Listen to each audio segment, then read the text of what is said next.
कधी असं झालंय का की तुम्ही कामाच्या ठिकाणी मोठ्यात मोठी आव्हानं सहज पेलता, पण घरी आल्यावर आपल्या सर्वात जवळच्या व्यक्तीशी बोलताना मात्र अडखळायला होतं? हा गोंधळ अनेकांना होतो आणि हे अगदी स्वाभाविक आहे. तर आज आपण नात्यांमधल्या याच संवादाचा रहस्य उलगडणार आहोत, तेही अगदी सोप्या आणि व्यावहारिक पद्धतीने. खरंच हा प्रश्न विचारण्यासारखा आहे नाही का? ऑफिसमधली कोणतीही गुंतागुंतीची समस्या आपण चुटकीसरशी सोडवू शकतो, पण घरी आपल्या जोडीदाराच्या मनातलं कोडं उलगडणं कधीकधी डोंगराएवढं वाटतं. पण ऐका, ही तुमची चूक नाहीये. हे एक कौशल्य आहे जे शिकता येतं, आणि आज आपण नेमकं तेच करणार आहोत. तर मग याचं गुपित काय आहे? बघा, नात्यांमधला खरा संवाद हा शब्दांनी नाही, तर त्या पलीकडे चालणाऱ्या एका अदृश्य संवादाने होतो. खरी जादू तिथेच दडलेली आहे, आणि हे समजून घेणं हाच आपला पहिला आणि सगळ्यात महत्त्वाचा टप्पा आहे. इथेच डॉक्टर सवाणी यांचे खूप सुंदर रूपक आहे. ते म्हणतात, नातेसंबंधात जे शब्द बोलले जातात ना, ते म्हणजे गाण्याचे बोल. पण त्या शब्दांमागचं खरं संगीत, म्हणजे ते हावभाव, ती नजर, ती देहबोली, ते आहे अशाब्दिक संकेत. आणि भावनांचा खरा अर्थ ह्याच संगीतात दडलेला असतो. त्यांचे हे विधान बघा, हेच तर सांगतंय. तुम्ही विचार करा, एका मोठ्या ऑर्केस्ट्रामधलं फक्त एकच वाद्य ऐकलं तर काय होईल? सगळं संगीत, सगळ्या भावना आपण गमावून बसू. जर गैरसमज टाळायचे असतील तर त्या ऑर्केस्ट्रातील प्रत्येक सुराकडे, प्रत्येक अशाब्दिक संकेताकडे लक्ष द्यायलाच हवं. तर मग हा भावनिक डेटा ओळखायचा कसा? अहो, ही काही हवेतली गोष्ट नाहीये. हे एकदम ठोस संकेत आहेत. जरा लक्ष द्या. बोलताना अचानक जबडा घट्ट होतोय का? नजर चुकवली जातीये का?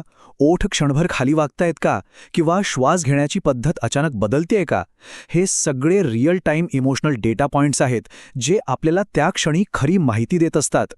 आणि इथेच खरा बदल घडतो. या संकेतांना प्रॉब्लेम म्हणून बघणं बंद करा.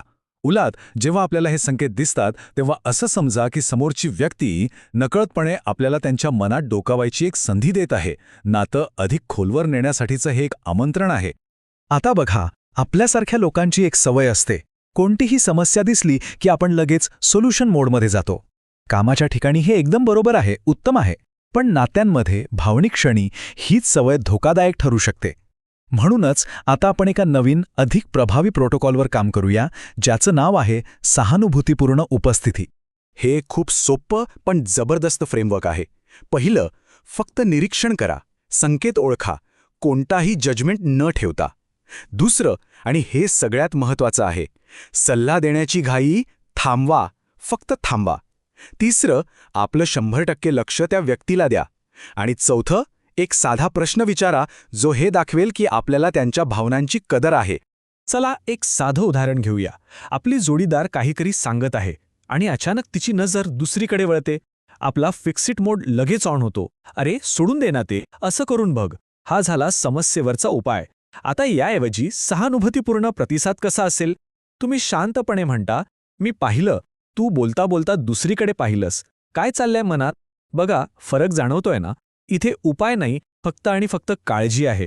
या दोन प्रतिसादांमधला फरक आहे ना, तो त्या क्षणी खोलीतल्या हवेत जाणवू शकतो. खरंच, पहिल्या प्रतिक्रियेने दोघांमध्ये एक अदृश्य थंडगार भिंत उभी राहते, एक विचित्र शांतता पसरते. पण दुसरा प्रतिसाद, तो एक उबदार, सुरक्षित जागा तयार करतो. जणू काय आपण म्हणत आहोत, बोल, मी ऐकायला तयार आहे. इथे विश्वास वाढतो आणि मनं मोकळी होतात. आता ही जी सहानुभूतीपूर्ण उपस्थिती आहे, ती फक्त त्या क्षणापुरती नाहीये. असं समजा की ही एक गुंतवणूक आहे, आणि या गुंतवणुकीवर मिळणारा परतावा म्हणजे ROI आपल्या नात्यासाठी प्रचंड मौल्यवान आहे. चला पाहूया, तो परतावा नेमका आहे तरी काय. आपलं अंतिम ध्येय आहे भावनिक सुरक्षितता तयार करणं. म्हणजे काय? तर ही एक अशी अवस्था आहे जिथे आपल्या जोडीदाराला 100% खात्री असते की ते आपल्यासमोर आपलं मन कसलंही दडपण न ठेवता मोकळं करू शकतात. आणि लक्षात ठेवा, ही सुरक्षितता महागड्या भेटवस्तूंनी नाही, तर आपल्या रोजच्या छोट्या छोट्या विश्वासार्ह प्रतिसादांमधून तयार होते. तर मग हा परतावा आहे तरी काय? ऐका, गैरसमज वितळून जातात आणि तिथे स्पष्टता येते. आपण नकळत प्रतिक्रिया देणं थांबवतो आणि विचारपूर्वक प्रतिसाद द्यायला लागतो. नात्यात विश्वासाचा असा पाया रचला जातो जो सहजासहजी डळमळीत होत नाही. आणि ह्या सगळ्याचा परिणाम काय? एक असं खोल, अर्थपूर्ण नातं जे आपण सगळेच शोधत असतो.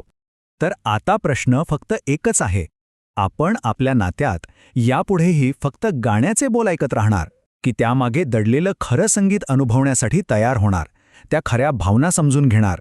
निवड आपली आहे,